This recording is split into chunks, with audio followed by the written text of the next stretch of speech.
이 저녁에 수요 기도회로 함께 하는 성도님들, 또 이 자리에서 뵙는 게 참 오랜만인 것 같습니다. 함께하고 계시는 성도님들, 그리고 또 화면을 통해서 함께 하나님을 예배하고 말씀 앞에 선 성도님들을 주님의 이름으로 축복하고 또 환영합니다. 우리 가운데, 말씀 가운데 우리에게 세밀하게 말씀하시는 하나님의 음성에 귀를 기울이고 그 약속을 신뢰하며 놀라운 회복과 은혜를 경험하는 복된 밤이 되시기를 또한 주님의 이름으로 축원을 드립니다. 제가 한국에 있을 때에 호주에 살고 있던 외삼촌이 계시는데, 호주에 살고 있던 외삼촌은 호주에서 중국집은 생일날이나 가는 곳이라고 자주 이야기했었습니다.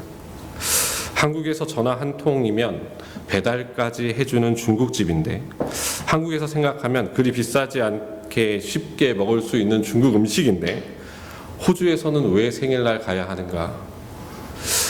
제가 호주에 왔던 첫 해에 중국집에서 느꼈던 충격은 이루 말할 수 없었습니다.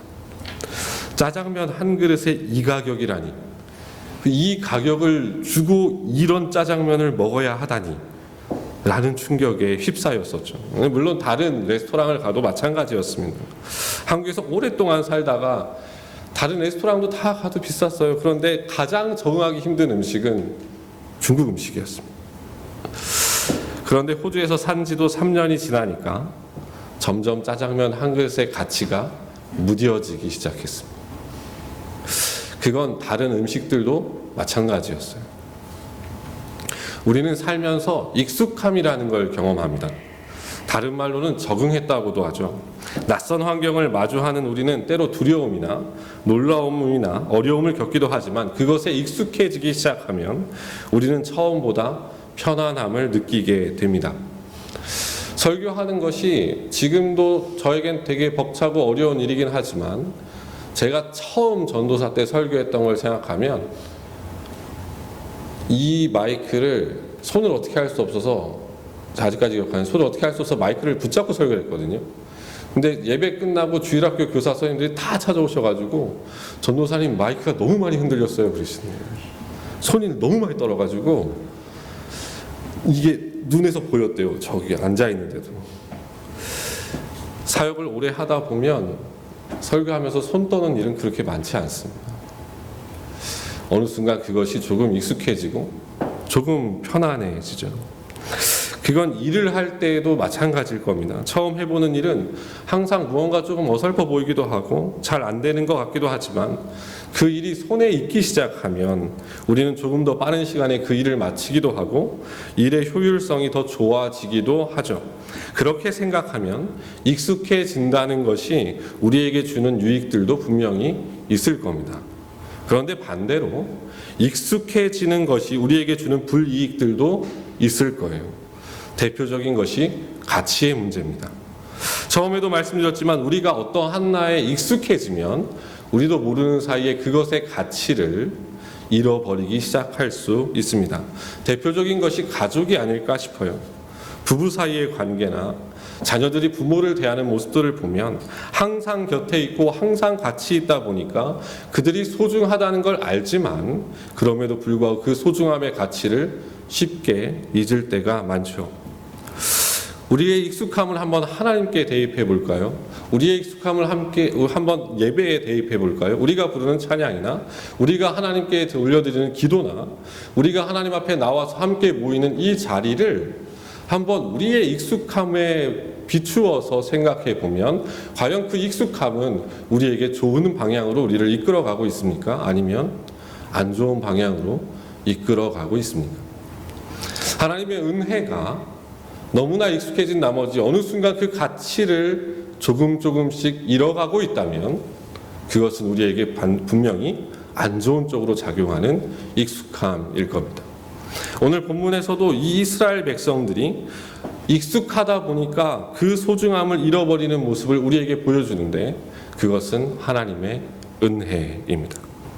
오늘 본문에 대한 배경을 잠깐 소개드리면, 출애굽한 1세대의 이스라엘 백성들은 바랑 광야 가데스에서 가나안 땅을 정탐합니다. 그것이 출애굽한 지 두 번째 해 두 번째 월에 이루어진 일입니다.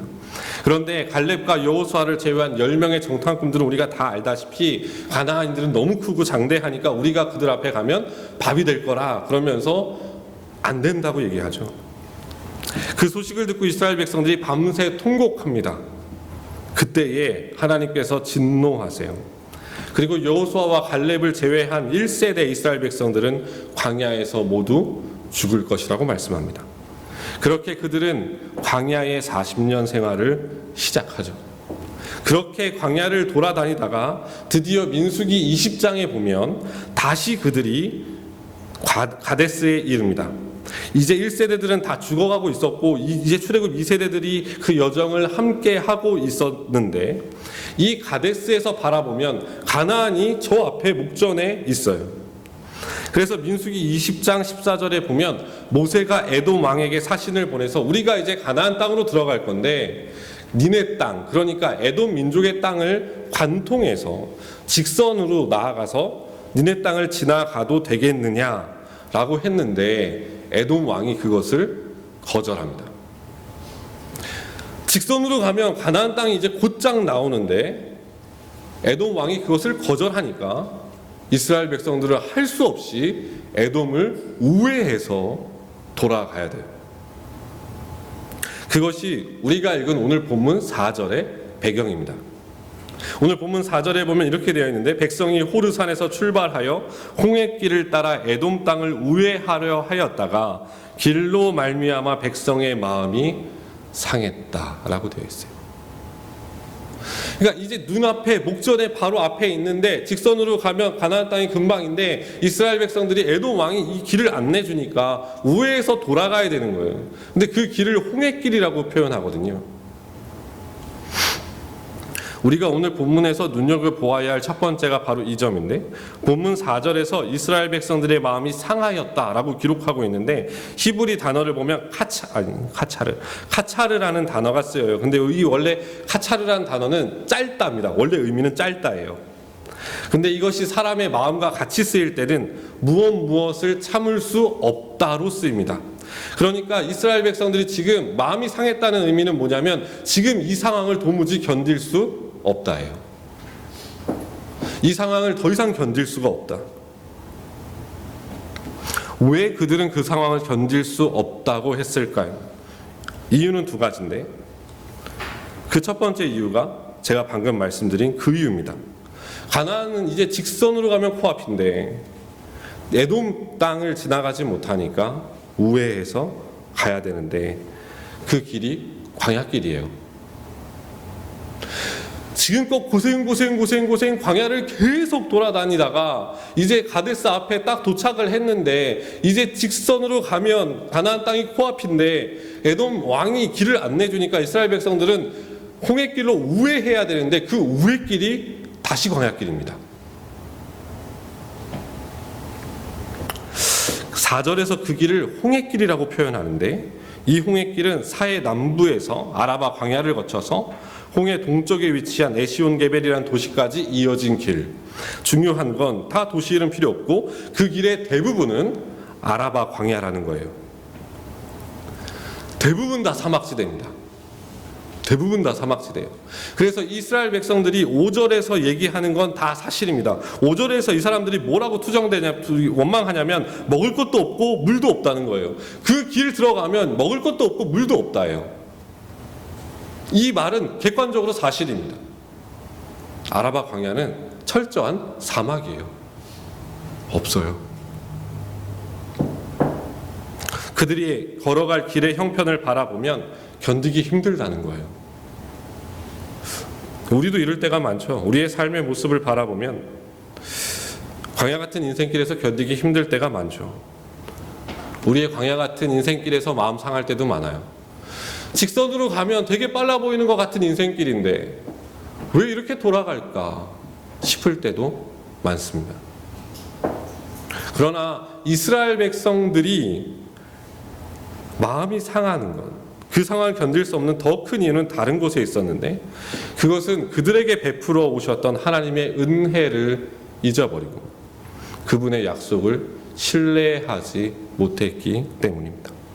그것이 우리가 두 번째로 살펴볼 본문 5절의 기록입니다. 5절에 보면 이 마음 상한 이스라엘 백성들이 그 상한 마음이 하나님을 향한 원망으로 표현돼요. 5절에서 그들은 이렇게 말합니다. 백성이 하나님과 모세를 향하여 원망하되 어찌하여 우리를 애굽에서 인도해내어 이 광야에서 죽게 하는가. 이곳에는 먹을 것도 없고 물도 없도다. 우리의 마음이 이 하찮은 음식을 싫어하노라 하매라고 기록되어 있습니다.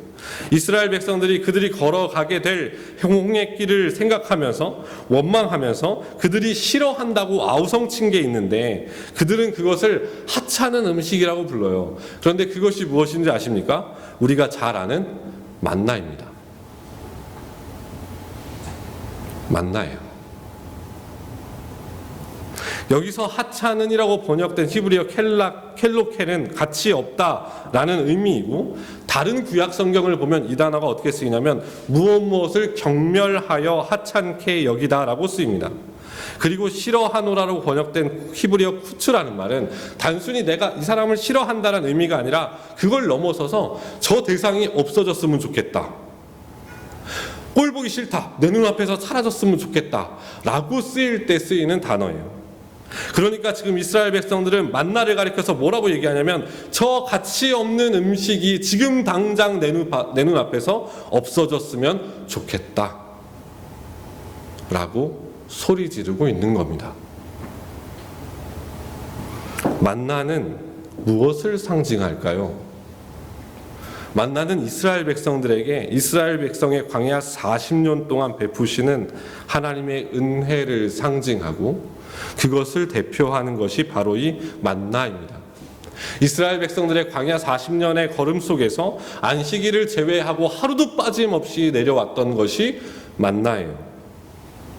분명 그들은 처음 그것을 먹을 때는 꿀과 같다고 표현했지만 지금 이 순간에 그들은 그 만나를 향해서 가치 없는 것, 하찮은 것, 너무나 익숙해져 버려서 눈앞에서 사라졌으면 좋을 것으로 부르고 있는 거예요.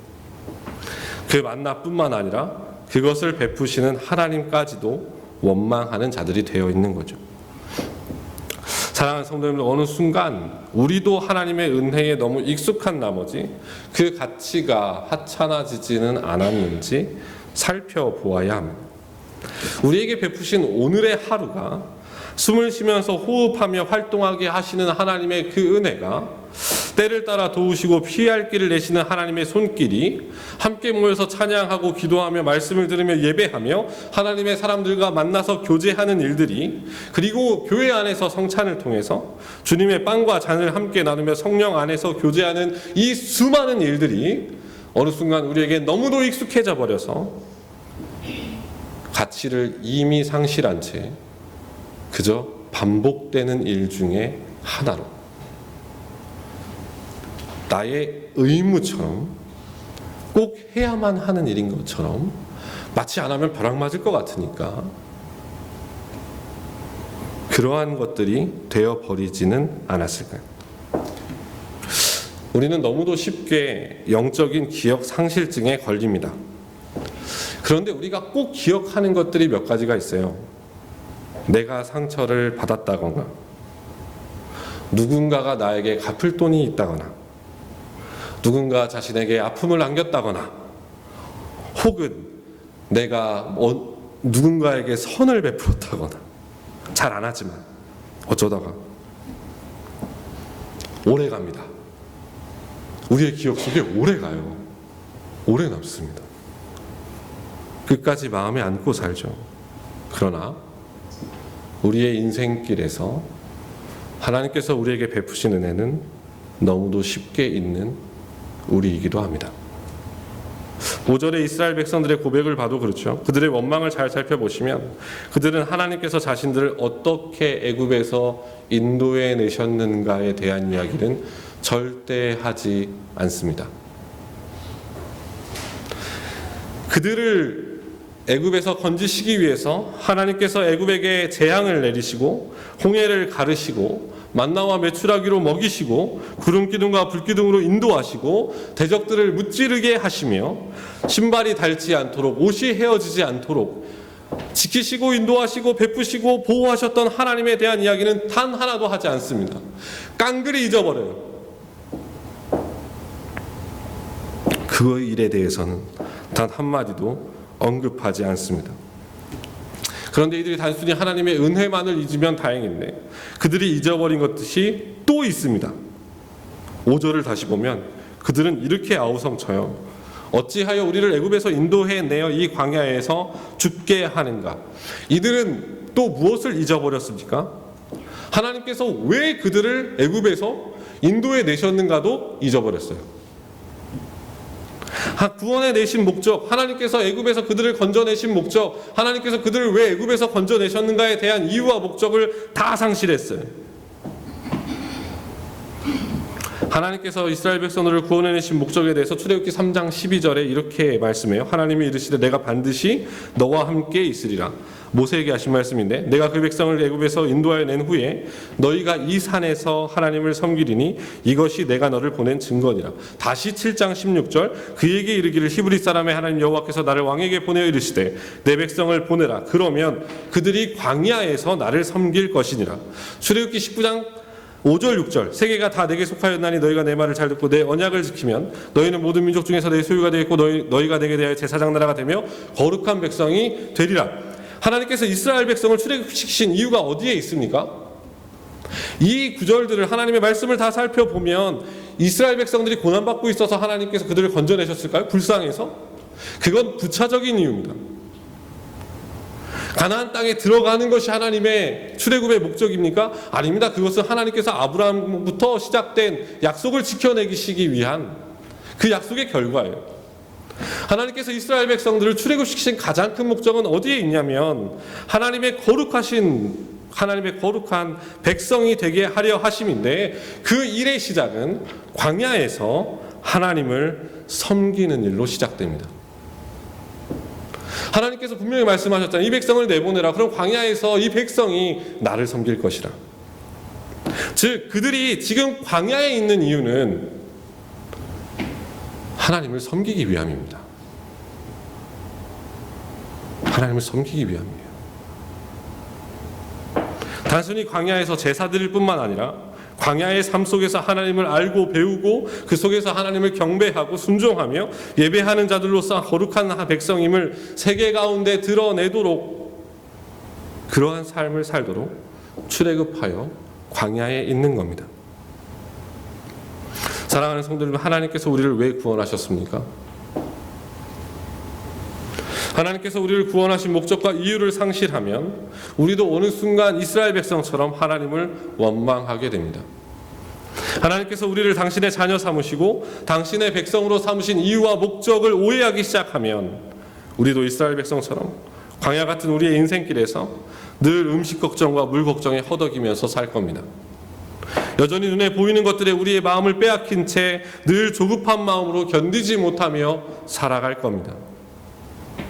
하나님께서 우리를 왜 그의 아들을 십자가에 못 박으시면서까지 우리를 구원하셨습니까? 광야 같은 인생길에서 우리로 하여금 하나님을 섬기며 살도록, 하나님을 경배하며 살도록, 하나님을 알고 배우며 예배하며 순종하며 그 하나님을 섬기며 살아가도록 우리를 당신의 자녀로 삼으셨고 우리를 통해서 세계 모든 민족이 복을 누리게 되는 복의 통로로 삼으시기 위해서 하나님은 우리를 불러내셨습니다. 우리 인생길이 광야 같다면 어쩌면 그것은 하나님이 우리를 부르신 목적과 잘 맞을지도 모릅니다. 그 광야에서 우리가 할 일은 하나님을 섬기는 일입니다. 마지막으로 오늘 본문에서 우리가 은혜가 하찮아진 그의 백성들을 처방하시는 하나님을 만나게 되는데요. 하나님의 처방법은 두 가지입니다. 하나는 징계요, 하나는 다시 살리시고 회복시키시는 은혜입니다. 여기서 하나님의 징계는 일시적이지만 하나님의 회복은 영원하다는 걸 꼭 기억하셔야 돼요. 하나님의 징계는 6절에 보면 불뱀을 보내셔서 백성들을 물게 하는 것으로 나타납니다. 분명 하나님은 그의 은혜를 망각하고 하찮게 여기는 하나님의 백성들을 야단치십니다. 징계하십니다. 그들을 그냥 두시지 않습니다. 이걸 반대로 얘기하면 그냥 두시면 더 이상한 겁니다. 은혜가 하찮아진, 하나님의 은혜를 망각하고 하나님의 은혜를 기억하지 못하고 그 은혜를 가치를 상실해버린 그들을 그대로 내버려 두시면 어쩌면 하나님의 백성이 아닐 수도 있습니다. 그래서 히브리서 기자는 12장 8절에서 징계는 다 받는 것이거늘 너희에게 없으면 사생하여 친아들이 아니니라 라고 말씀하고 있는 것이죠. 이 징계 속에서 이스라엘 가운데 어떠한 역사가 일어납니까? 7절에 보면 그들은 회개하고 자신들의 죄를 고백하고 뉘우치며 다시 모세를 통해서 하나님의 은혜를 구하게 만듭니다. 징계가 하나님의 백성들을 향해서 회개의 자리로 이끌고 가는 거예요. 그리고 다시 하나님의 은혜를 구하게 만듭니다. 그 자리에서요. 그때 하나님의 처방은 무엇이죠? 노뱀을, 우리가 잘 아는 이야기죠. 노뱀을 만들어서 장대 위에 매다는 것이었습니다. 그리고 그 장대에 매달린 노뱀을 보는 자들은 다시 회복되고 생명을 얻게 되죠. 우리가 여기서 우리의 인생길, 우리의 광야 같은 인생길에서 하나님의 은혜에 무뎌지고 하나님의 은혜를 망각하고 우리의 광야길에서 견디기 힘들어할 때 우리가 회복될 수 있는 곳이 어디인지를 깨닫게 됩니다. 요한복음 3장 14절 15절 모세가 광야에서 뱀을 든 것 같이 인자도 들려야 하리니 이는 그를 믿는 자마다 영생을 얻게 하려 하심이니라. 우리가 서야 할 곳은 어디입니까? 우리의 은혜가 무뎌지고 우리의 은혜가 망각되어지고 다시 하나님을 향한 마음이 사그라들 때 인생의 무거운 짐 앞에서 두려워 주저하고 있고 우리의 생각이 짧아질 때 우리가 서야 할 곳은 그리스도의 십자가 앞입니다. 매우 식상한 이야기일지 모르지만 그리고 너무 많이 들은 이야기일지 모르지만 그럼에도 불구하고 우리를 위해서 피 흘리고 계신 그리스도의 십자가 앞에 우리는 다시 서야 합니다.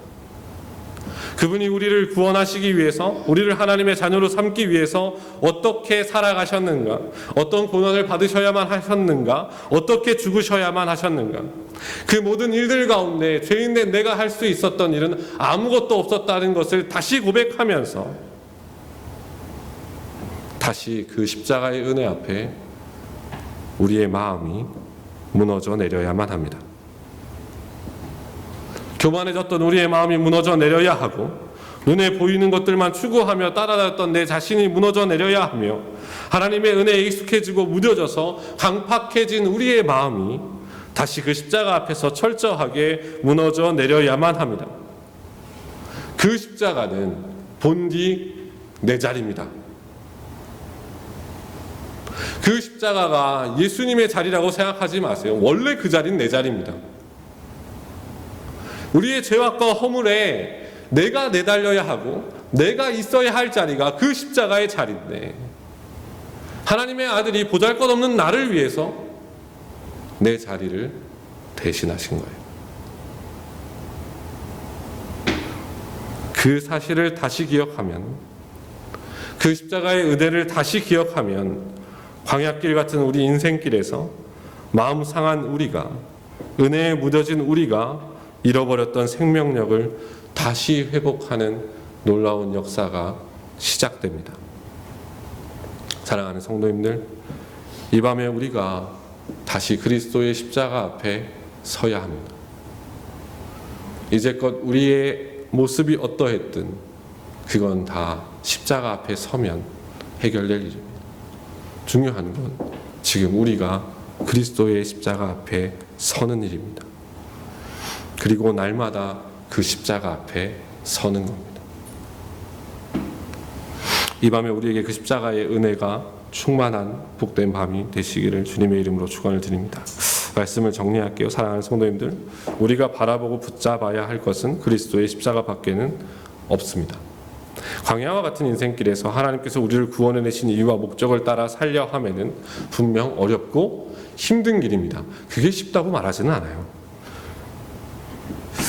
그럴 때마다 혹은 하나님의 은혜가 무뎌지고 베푸셨던 그 은혜들이 서서히 우리의 기억 속에서 사라질 때마다 우리는 다시 그리스도의 십자가 앞에 서야만 합니다. 삶의 환경이 바뀌면 나아지겠지, 이것만 통과하면 좋아지겠지, 이만큼 벌면 나아지겠지. 아닙니다. 광야는 여전히 광야예요. 무언가 채워지면 또 다른 무언가의 새로운 문제로 다가오는 곳이 광야입니다. 그리고 그것이 우리의 인생의 걸음이에요. 그러나 변함없는 진리는 하나님께서 그 광야 같은 인생길을 걷고 있는 그의 자녀들과 함께 걸으시며 은혜를 베풀고 계시다는 겁니다.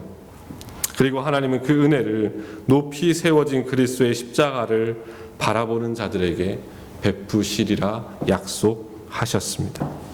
사랑하는 성도들, 이 밤에 다시 십자가의 은혜를 회복하시고 그 하나님의 사랑을 다시금 신뢰해서 익숙해지고 하찮아진 십자가가 아니라 우리 인생의 전부가 되고 우리 인생의 모든 것이 되는 그리스도의 십자가를 붙잡으며 은혜의 광야길을 걸어가는 우리 모두가 되시기를 주님의 이름으로 축원을 드립니다. 하나님 감사합니다. 저희를 사랑하시고 저에게 크신 은혜 베푸셔서 저희를 자녀 삼으시고 저희를 죽기까지 사랑하신 그 주님의 사랑 앞에 다시금 우리는 꿇어 엎드려 하나님의 은혜를 구합니다.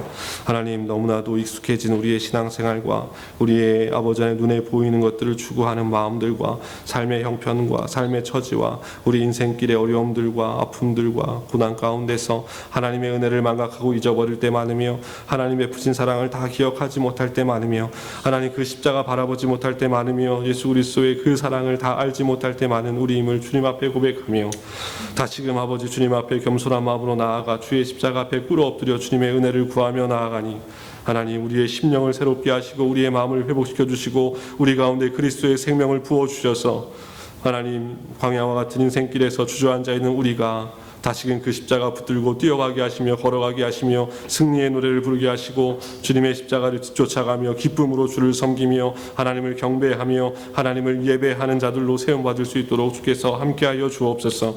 하나님, 우리의 심령 가운데 크신 은혜를 베풀어 주셔서 날마다의 삶 속에 주의 십자가를 우리의 심령 가운데 새겨주시고 하나님, 그 십자가의 은혜를 전하며 증거하며 전파하며 살아가는 내가 되게 하시고 우리의 가정이 되게 하시고 우리의 교회가 되게 하여 주옵시며 하나님, 우리를 통하여 세계 만민이 복을 얻는 놀라운 역사들을 증거하는 우리 모두가 되게 하여 주옵소서. 하나님, 바이러스로 인하여서 하나님 이렇게 제한적인 년이 함께 모여 하나님을 예배하고 찬양합니다. 하나님, 온 성도가 함께 하나님을 예배하는 날이 속히 오게 하시고 하나님, 그때까지 한 사람도 믿음의 길에서 흔들리지 않도록 주님 붙잡아 주시고 하나님의 풍성하신 은혜를 베풀어 주셔서 날마다 주의 십자가의 사랑 가운데 살아가는 온 성도들이 될 수 있도록 주께서 함께하여 주옵소서. 감사드립니다. 예수님의 이름으로 기도드렸습니다. 아멘.